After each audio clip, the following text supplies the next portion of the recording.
Hello everyone, today we'll talk about how to fix or how to solve memory low on Clash of Clans.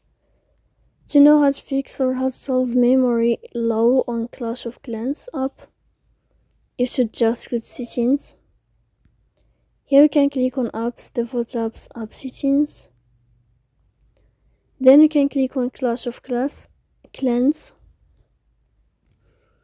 Here you can click on first stop and you can click OK.